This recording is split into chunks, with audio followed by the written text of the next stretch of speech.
Olá pessoal, meu nome é Anderson, é um prazer recebê-los aqui no nosso canal. Hoje para falarmos sobre Hamlet, a peça mais famosa, mais extensa e mais importante de William Shakespeare, sem dúvida o maior clássico da dramaturgia mundial, que conta a história do príncipe Hamlet, que teve o pai assassinado, o trono usurpado e que se finge de louco para alcançar a sua vingança.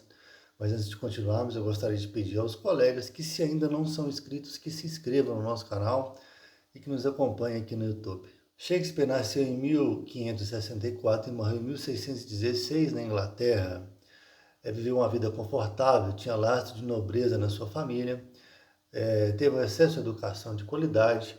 Ele foi poeta, dramaturgo, ator, deixou aí várias peças, peças importantes, peças conhecidas, e deixou também aí dezenas e dezenas de poemas, de sonetos. Seu teatro é considerado o mais influente do mundo e suas obras são constantemente revisitadas, discutidas e servem de inspirações para a produção literária, produção cinematográfica. Né? Existe uma especulação de que Shakespeare não seria Shakespeare, né? Seria outra pessoa que teria usado um pseudônimo. Se fala que Shakespeare seria um nobre, seria uma mulher, seria até o Francis Bacon, né? Mas tudo isso é apenas no campo da especulação. As biografias mais confiáveis dizem que Shakespeare de fato existiu. Vou mostrar para vocês aqui a minha edição, que é da editora JB, tradução do Geraldo Carvalho Silos.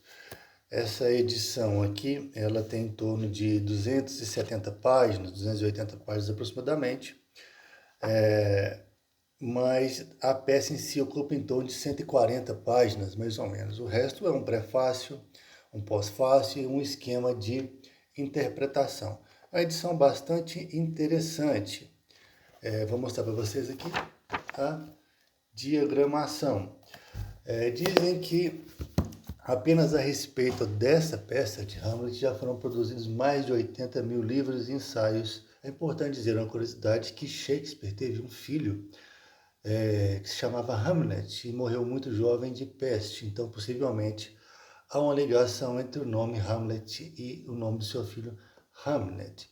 Mas a peça ela é inspirada numa lenda escandinava de um jovem príncipe cujo pai foi assassinado pelo tio e ele se finge de louco para obter sua vingança.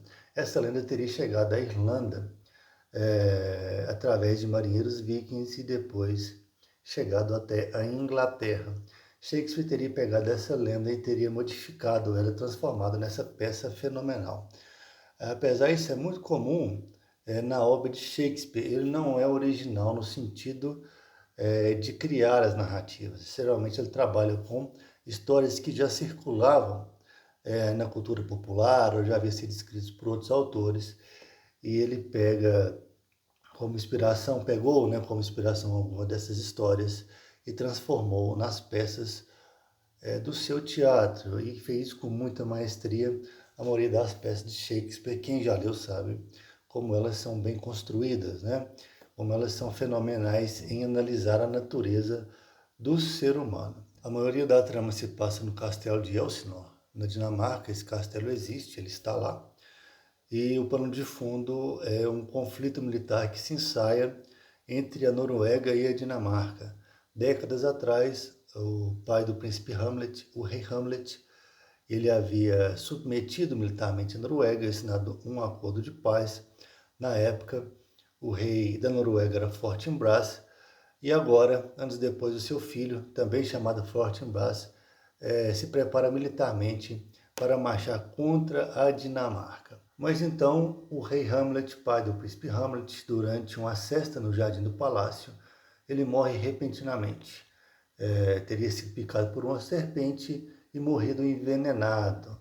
Cerca de um mês depois, numa situação bastante embaraçosa, o irmão do rei, tio de Hamlet, Cláudio, ele se casa com a viúva Gertrudes, a mãe de Hamlet, causando um mal-estar terrível, principalmente para o príncipe. E dessa forma, Cláudio ele usurpa o trono da Dinamarca. Hamlet está extremamente perturbado, não tanto pela usurpação do trono, mas pela a situação quase incestuosa que ocorre com o casamento da mãe com o tio. E o mal-estar, a tristeza, a melancolia de Hamlet são agravados por um fenômeno metafísico que acontece no castelo, um dos poucos fenômenos metafísicos da peça. Um fantasma é avistado durante a madrugada num dos postos de guarda, por mais de uma vez, e os guardas dizem que é um fantasma muito parecido com o rei Hamlet, que havia morrido, e narram as circunstâncias para Horácio, o único amigo de Hamlet, a única pessoa que ele confia no curso da peça. E Hamlet resolve ir pessoalmente verificar a situação. E chegada a hora fatídica, o fantasma aparece e conversa com Hamlet. Não havia conversado com mais ninguém. Conversa com ele, diz: olha, eu sou o seu pai. A minha morte não foi acidental. A serpente que me picou, hoje ela está sentada no trono da Dinamarca. Eu fui assassinado pelo rei Cláudio e exijo, Hamlet, que você me vingue. Então, essa circunstância ela é extremamente perturbadora.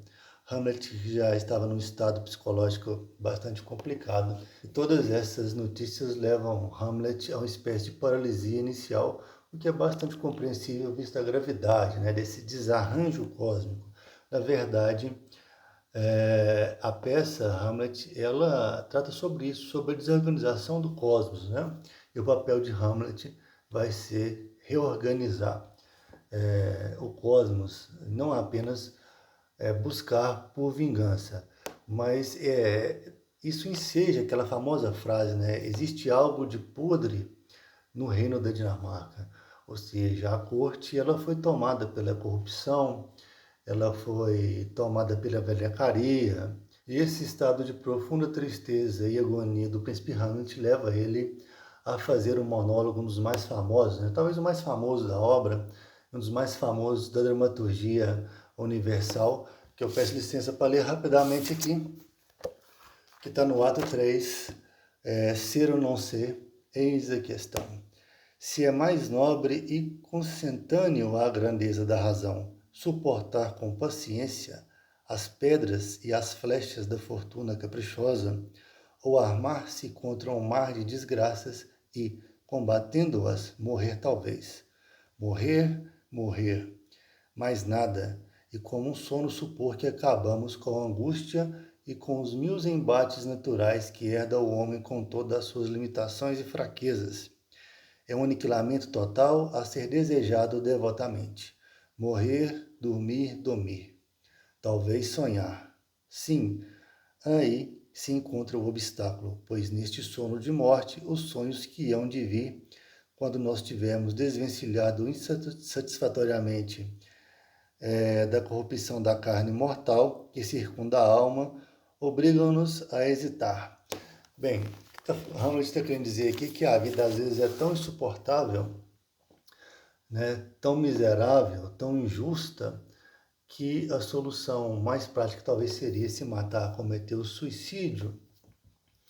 Mas o problema é que, como nós não temos certeza do que virá depois, nós não podemos firmar a convicção que a morte é um sono sem sonho, Então, pode vir consequências de uma morte nessas circunstâncias, exatamente esse medo aí de uma vida eterna, de uma punição após morte, que nos faz, muitas vezes, não acabar com a própria vida.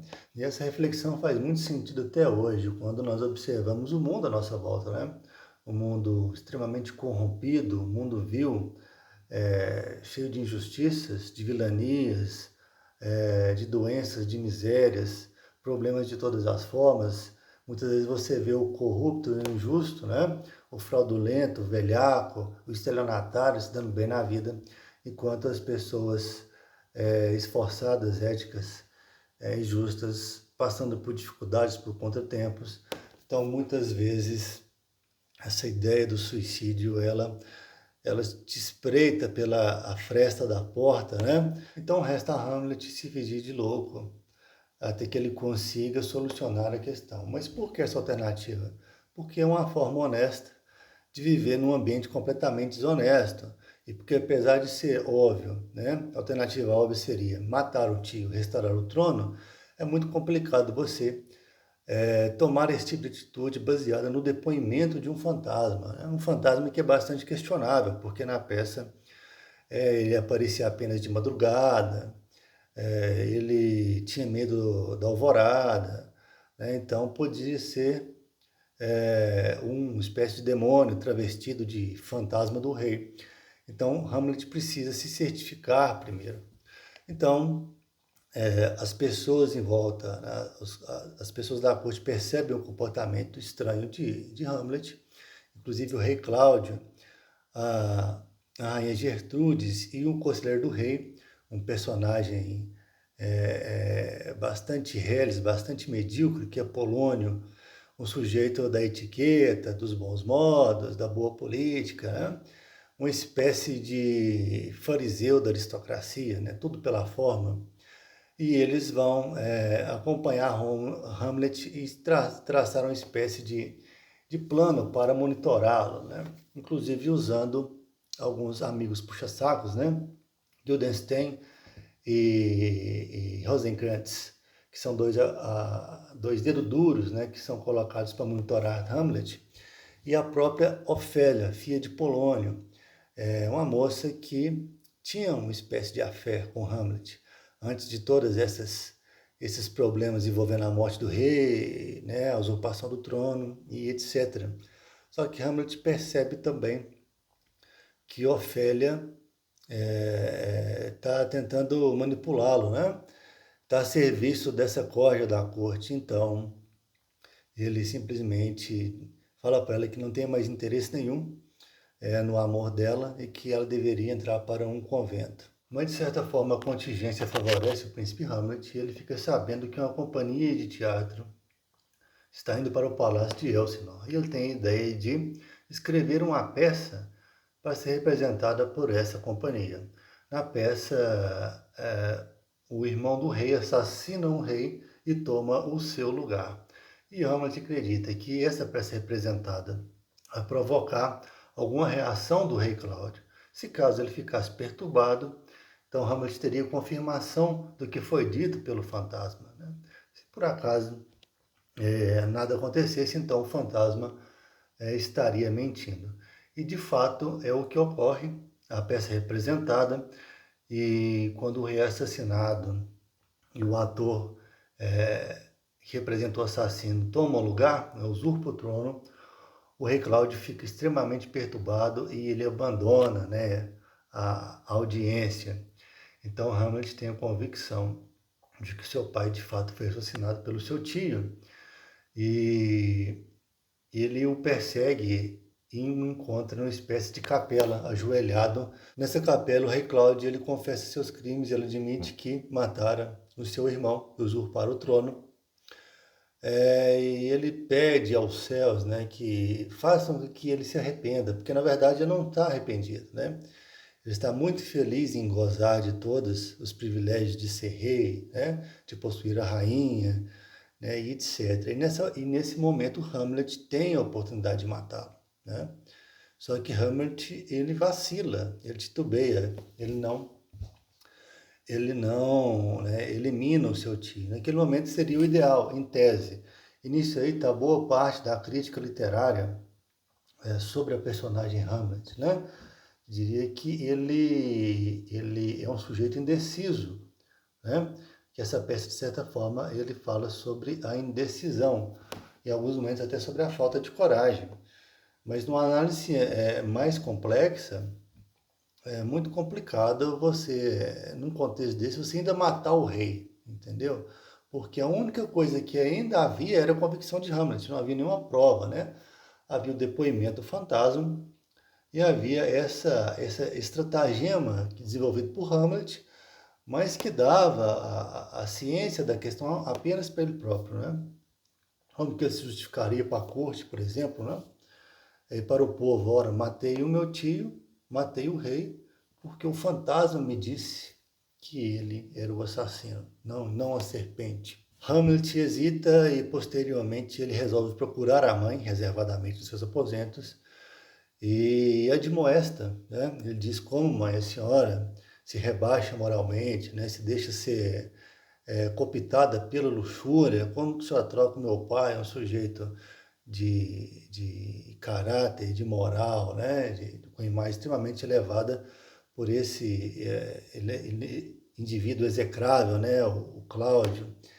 E ele dá tipo, numa esperança de realinhar a mãe, né, de trazê-la de novo à razão. O fenômeno novamente, né, o fantasma aparece só para Hamlet ali, começa a conversar com ele.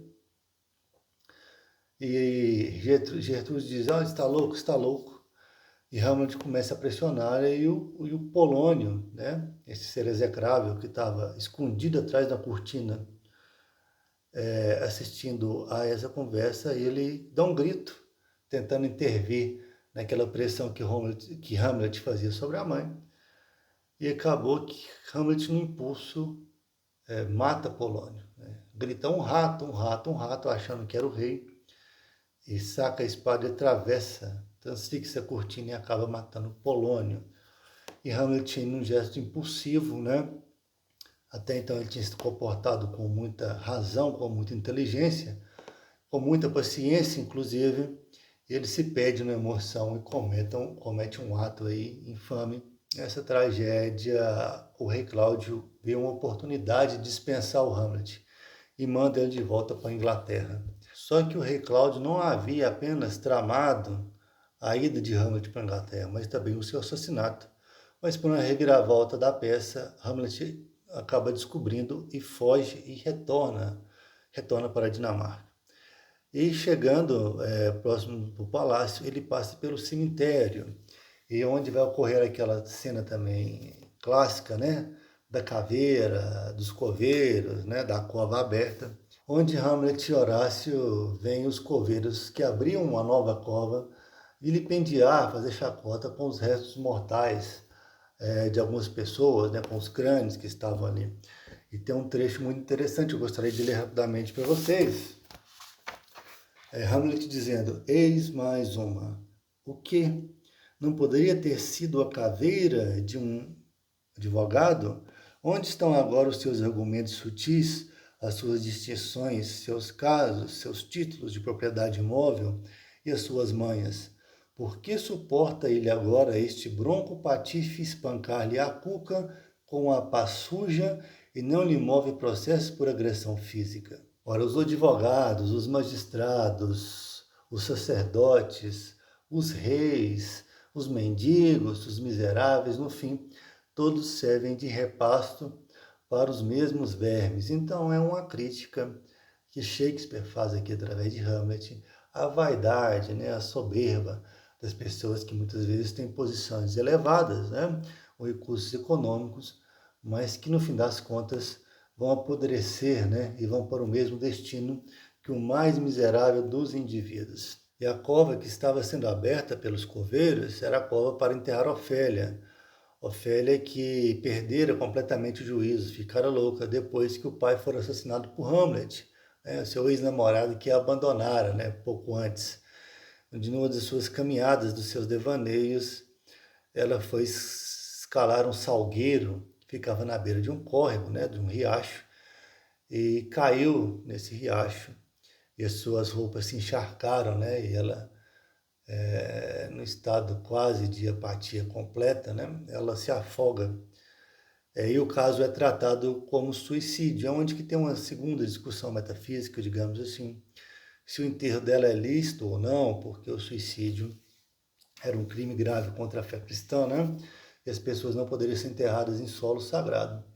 Mas então acaba que o cortejo de Ofélia vai em encontro de Hamlet, de Horácio e Laertes, que é também um personagem da peça. Ele é filho de Apolônio, irmão de Ofélia. Ele havia ido estudar fora e retorna em razão da morte do pai. Ele exige justiça ao rei Cláudio em relação a Hamlet, né, pelos crimes que ele cometera, e eles acabam marcando o duelo. Né? Laerte, ele desafia Hamlet para o duelo, e esse duelo é visto por Cláudio como uma maneira definitiva de se livrar de Hamlet, o que propõe a Horácio que o envenene, né, que passe veneno na ponta da sua espada. Hamlet, é claro, aceitou o duelo, né? Ele tinha o dever de aceitar, você não podia rejeitar um duelo que era covardia. Mas esse duelo ocorre e o rei Cláudio ele envenena uma garrafa de vinho, né, uma taça de vinho, para caso Hamlet vencesse o duelo, ele ainda teria um segundo recurso. Mas o duelo acontece, Hamlet vence os primeiros assaltos, e a rainha, para comemorar, para celebrar esse resultado inicial positivo de Hamlet, acaba tomando a taça envenenada. E Horácio fere Hamlet com a espada, de surpresa no segundo momento, né, o envenena. E Hamlet depois, numa troca de espadas, eles trocam espadas involuntariamente, Hamlet fere também Laertes, que cai, né? E ele vai e confessa toda aquela trama do envenenamento, que era o Cláudio, que havia articulado, e a rainha cai morta, né? E Hamlet tem a oportunidade que ele esperava, a oportunidade legítima, e ele vai e mata o rei Cláudio. E acaba que também morre Laertes, morre a rainha, morre o rei, morre praticamente todo mundo. E a peça se encerra com Fortinbras, né? Filho do rei Fortinbras, que a gente disse lá no início, que havia sido vencido pelo pai de Hamlet, né? Pelo rei Hamlet. Ele invadindo o castelo de Elsinore, se deparando com aquela cena terrível, né? E diz que festim macabro a morte prepara para levar de uma vez só tantos príncipes. E Horácio conta toda aquela narrativa e Fortinbras, impressionado, ele concede um funeral com honrarias militares dignas de um rei para o príncipe Hamlet. E aí se encerra a peça e a gente pode fazer aqui algumas considerações ou outras, né? Que a peça Hamlet não se trata, no princípio, apenas sobre a vingança, mas sim sobre a restauração do cosmos, né? Que é a morte suspeita do rei, o casamento incestuoso e toda aquela trama em volta de Hamlet.